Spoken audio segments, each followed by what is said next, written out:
Today's video is sponsored by our good friends at Famous Faces and Funnies, located in Melbourne, Florida. Check us out on Instagram, Twitter, and Facebook, as well as our friends at Docking Bay 94, located in Boca Raton, Florida. Shipping nationwide at comicsandgames.com.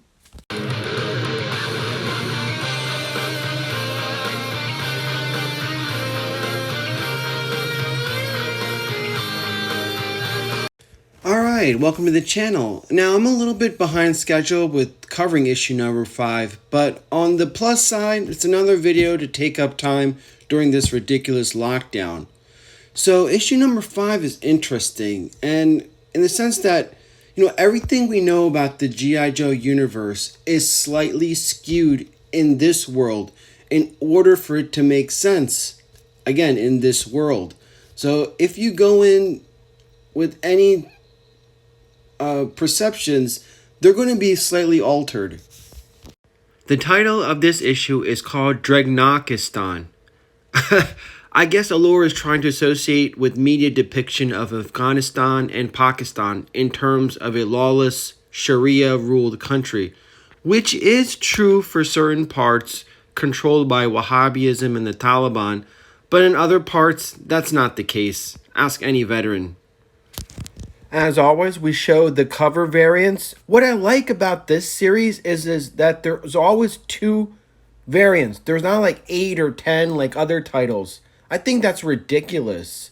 And I talked to comic shop owners and a writer or two, and they even agree that sometimes these cover variants are ridiculous. Now, from earlier issues of this series, we learned that Cobra once leveled Indianapolis as an example of any uprising against Cobra. In the backdrop of the city's ashes is the domain of the Dreadnoks. We begin with an elderly man before 2 guys. The elderly man is on his hands and knees. And while in the background, we see 2 people approaching Dreadnokistan in a boat. The old man apologizes to Dickie, and of course, this having to relate to the Dreadnoks, it has to be none other than Buzzer that he's talking to. Now, the shocking part isn't that this elderly man who's on his hands and knees is Buzzer's grandpa. No, the shocking part is he's going to execute his own grandfather. This world, Zartan is the person holding the gun above Buzzard's grandfather's head. Apparently, he broke some rule in Dreadnokistan, and this is how they deal with breaking the rules here.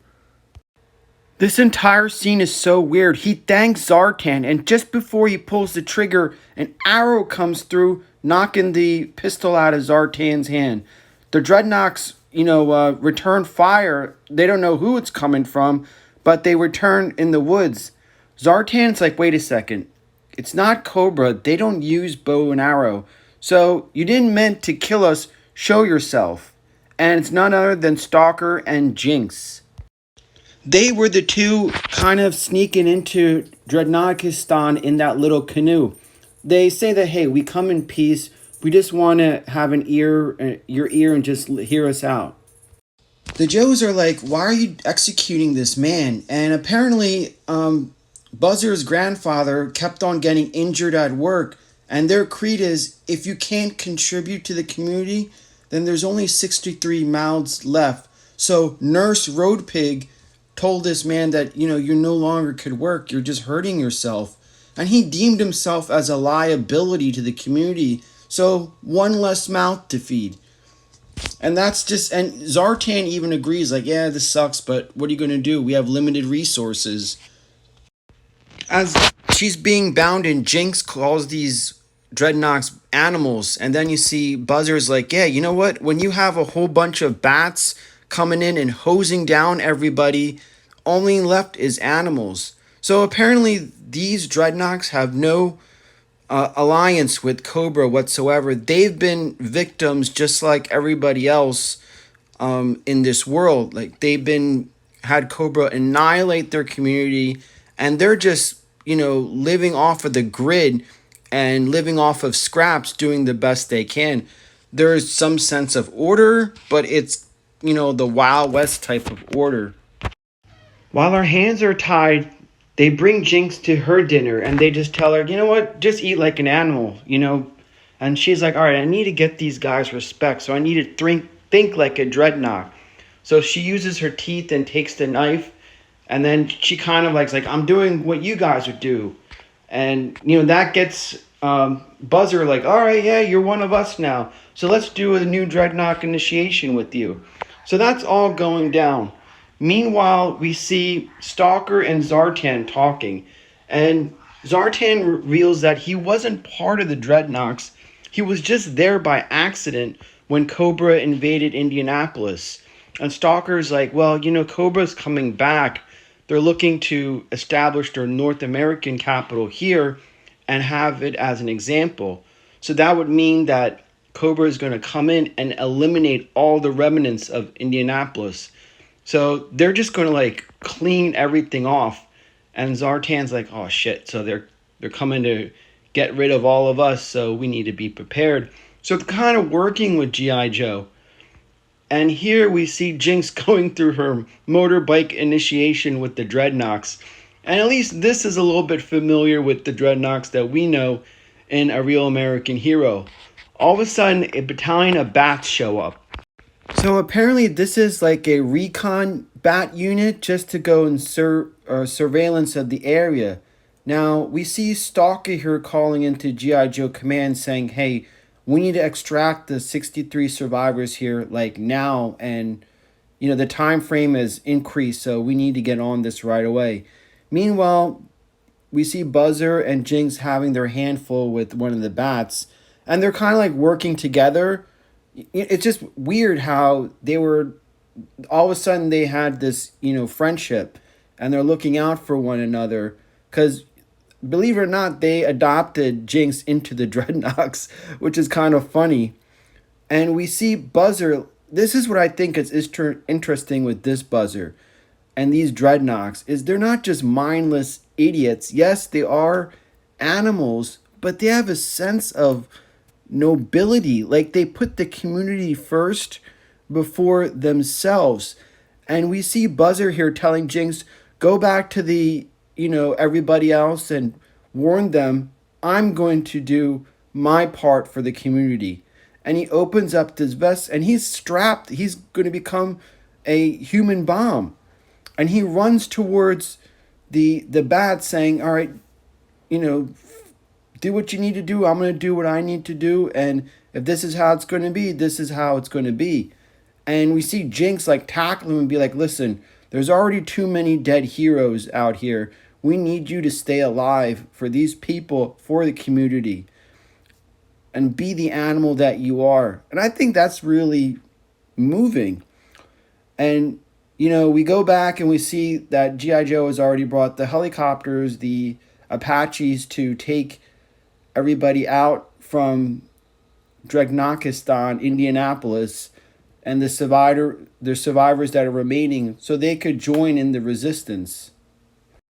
Now, this is kind of smart by this G.I. Joe team. They know this is a group of very few. So what they've done is gathered intelligence on all the pockets of these resistance to Cobra to try to get them on their side. And I never thought there'd be a day where Dreadnoks and G.I. Joe are on the same page against Cobra. So this is kind of a nice little twist in the whole G.I. Joe mythos that Allur has in this world. And we see one of the bats springboard onto one of the helicopters to bring it down from escaping, and he has two of them smashed together, and we know they're both going down in a crash. Now Jinx sees all what's going on, and she's like, all right, let's turn the Huey around and help out the survivors. And or the thing is they do, but look how many are dead. And Zartan is sitting there, and I think this is really touching. He says that, all right, when you guys came here, there were 60 in our community. Now we're down to 16. And Stalker's like kind of talking to him and be like, hey, why don't you come with us? We'll relocate you and everything. And Zartan's like, you know what? No. We're just going to stay in this area, but we're going to go into the woods. We have emergency resources over there. We'll regroup. You guys have been more than helpful. And, we'll be there when you need us. We're battle hardened and everything. And you've gained our trust and support. So the next time something comes, we'll be there to answer your call.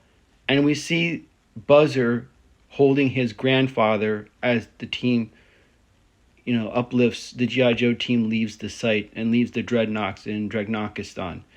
And, Jinx she went in thinking that these people are cavemen and animals, and then she's leaving with the utmost respect for them. So, again, this is a kind of a weird, different issue, but it's a very touching issue. So I found this to be excellent. And again, this series just keeps getting better and better. You just have to take it with the grain of salt that this is not our G.I. Joe, but it has some of the feel of the G.I. Joe that we all love and know. And also the same core beliefs are actually coming to play in this series as well. So that's it for this issue. See you next time.